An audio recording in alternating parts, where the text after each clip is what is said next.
Ing jero kamar Dita katon lungguh sila ing dhuwur kasur sinambi tangane ana pangkune kaya lagi ngelus-ngelus sawijining barang. Kamangka katon cetha banget yen ing pangkone Dita ora ana barang apa-apa.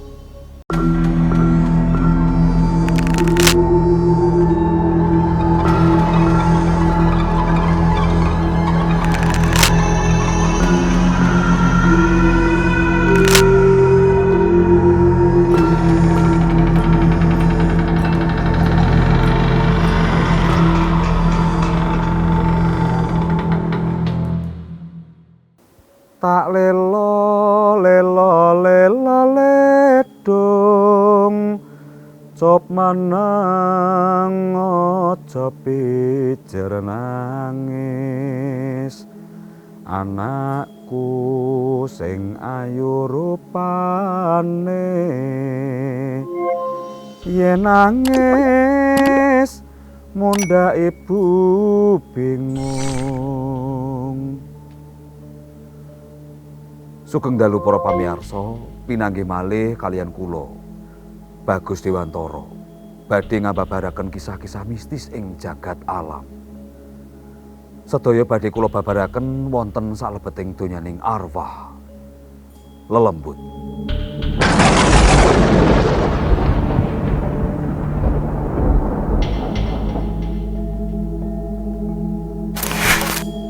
Kucing Anggora.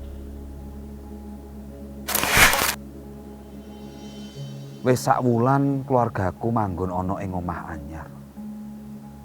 Pindah merga bapak ditugasake dening instansine.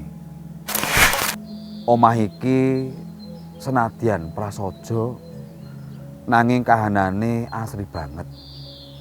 Duweni pelataran lan kebon kembang kang amba. Saengga aku lan adikku tansah bisa dolanan kanthi bebas. Sajake sing kagungan omah iki biyen sawijining pawongan kang sregep lan wetel ngrumat omah.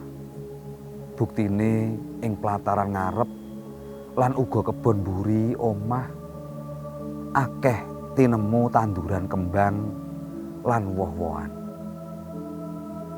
Senadyan rodok suwe omah iki suwung nanging merga saka opene ibu kembang-kembang ing pelataran bisa bali ambyur lan adem maneh. Semono uga kahanane kebon kang ana ing mburi omah. Kahanane keluargaku dina-dina tansah tentrem lan ayem. Nganti tumekaning sawijining dina nalika bapak lan ibu lagi tindak ngrawuhi undangan saka kanca kantore bapak.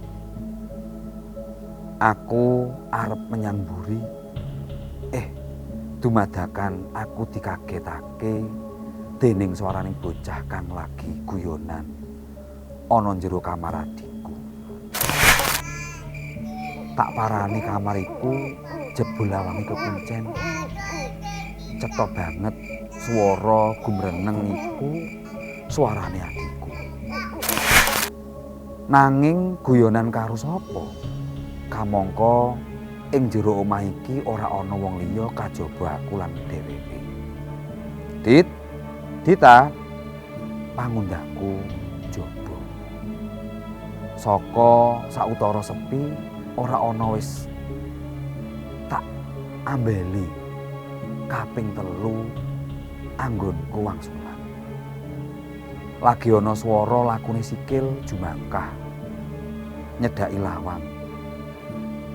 Gajlek lawang banjur buka. Dita ngadeg ngejejer ing kono. Kowe guyonan karo sapa ing jero kamar? Ditakonku karo nyawang ing jero kamare Dita. Ora karo sapa-sapa kok, wangsulane Dita enteng. Sajak mungkir. Dit, Kowe aja goroh. Kandhaku sajak ngancam. Aku mung kepengin ngerti sapa sejatine kancamu. Mosok Mas Rio ora percaya karo aku, wangsulane Dita isih durung gelem bloko. Mlebu ae, Mas. Yen ora percaya. Imbu Dita nangis. Aku kepeksa banjur mlebu, aneh. Ing kono pancen bener-bener ora ana sapa-sapa kajaba mung Dita. Ya wis, nanging kowe aja sepisan-pisan goroh ya. Ora, aku ora bakalan goroh marang sampeyan, Mas. Wangsulane adikku kanthi ulat serius. Aku mau mesem lan kedadian iki banjur kasilep ngono wae. Tumekaning sawetara dina bajute duka. Muring-muring. Merga pirang-pirang dina iki panganan kang kasimpen ing jero lemari makan mbuh iku jajan utawa lawuh tansah kalong kamangka cetha ora ana wong ing omah kajaba mung ibu yen pinuju bapak tindak kantor. Aku lan Dita sekolah. Bapak wis ngelingake mbok menawa wae ibu kesupen anggone nyelehke panganan iku. Nanging ibu rumangsa yakin yen panjenengane durung pikun. Babakan iki ora luput saka kawigatenku. Mokal yen Dita adikku siji-sijine kang saiki kelas 6 iku tumindak jubukan. Nanging aku ngrasakake kaya-kaya ana bab liya kang beda banget karo tindak tanduke Dita ing dina-dina sadurunge. Pungkasan iki dheweke ndadak dadi bocah anteng lan kerep dhewe ijenan ana ing jero kamar. Apa maneh ya iki sing ndadekake atiku gauk. Dheweke kerep tak temoni lagi ngomong-ngomong dhewean ing jero kamare. Sawijining wayah sore nalika lagi santai, bab aneh-aneh kang ditindakake Dita tak aturake marang bapak. Sawetara dina Dita lan Iwut ngrewangi ibu ing mburi. Midhanget ceritaku bapak mung gumujeng. Kowe iki wis kelas 3 SMP, nanging kok isik seneng karo bab-bab kang ora nalar. Bisa wae adikku luwih seneng lan kerasan ing jero kamar dolanan karo boneka-bonekane. Nanging Pak, babakan bab panganan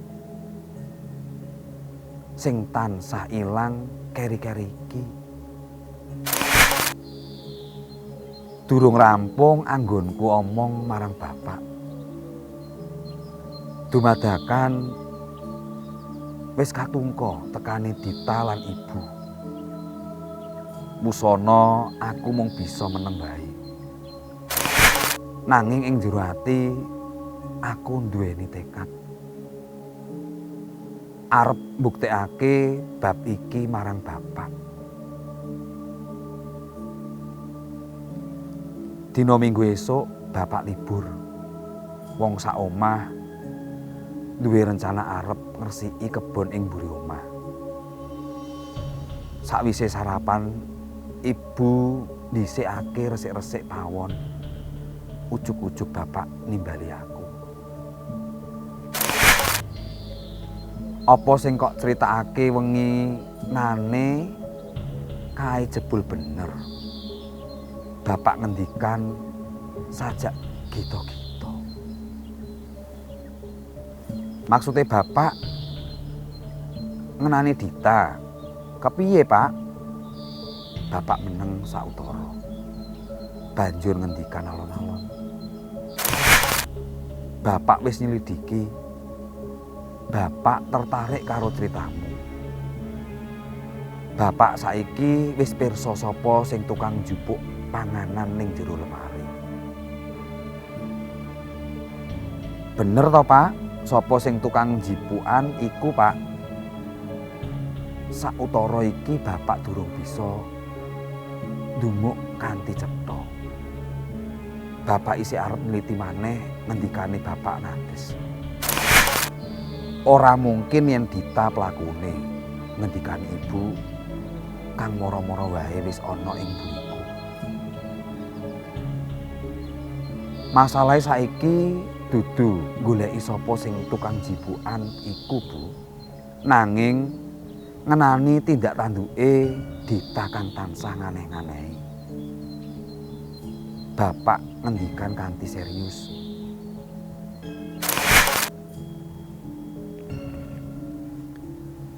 Bapak banjur nyeritakake kahanane Dita kanthi ati-ati.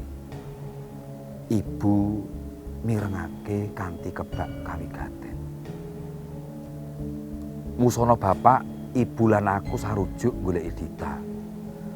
Jebul Dita wis ana ning jero kamare. Bapak nglarang marang Ibu lan aku. Aja celuk-celuk Dita utawa notok lawang kamare.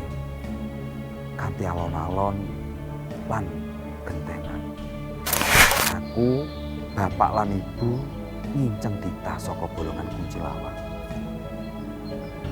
Kahanan kang ngagetake.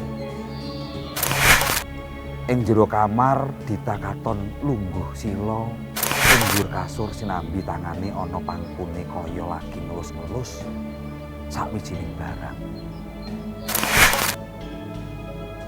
Kamangka katon cetha banget yen ing pangkone Dita ora ana barang apa-apa. Usana kabeh gawe pasarujukan mlebu menyang jero kamare Dita. Ibu kanthi alus ngelus-ngelus rambute Dita lan ngendikan alon. Kowe lagi ngomong karo sapa, Nduk? Pitakone Ibu sabar. Ibu kepengin pirsa. Sapa kancamu kuwi? Bapak lan Mas Rio uga kepengin kenalan. Musana sakwise didesak terus Dita banjur cerita. Kancaku iku kucing Anggora, Bu. Wis suwe aku kekancan karo dheweke. Saben dina tansah dolan mrene lan tak wenehi maem. Apa mau Ibu ora mirsani? Yen si Anggora mau manis banget. Dheweke mlumpat lan cepet-cepet mlayu metu nalika Ibu, Bapak lan Mas Rio mlebu kamarku. Bapak, Ibu lan aku mung bisa sawang-sawangan. Kabeh padha gumun awit kabeh padha ora weruh anane kucing kang dimaksud dening Dita. Ing ngendi kowe nemokake kucing iku, Dit? Ibu ndang maneh.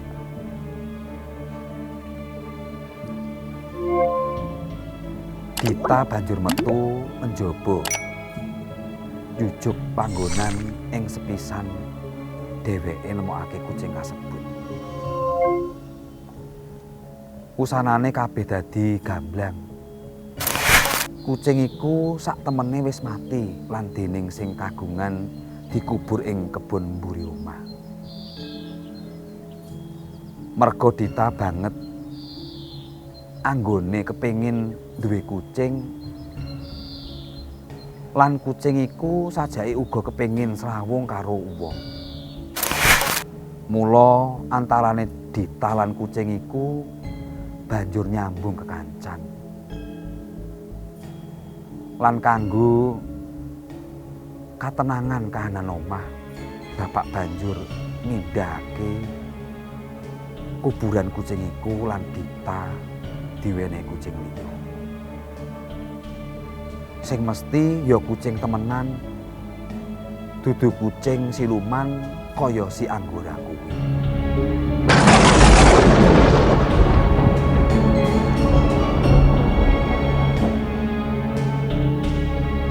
Mekaten wau kisah saking donyaning arwah lelembut ingkang sampun kula aturaken.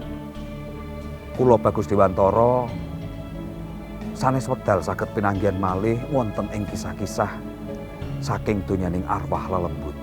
Matur sembah nuwun.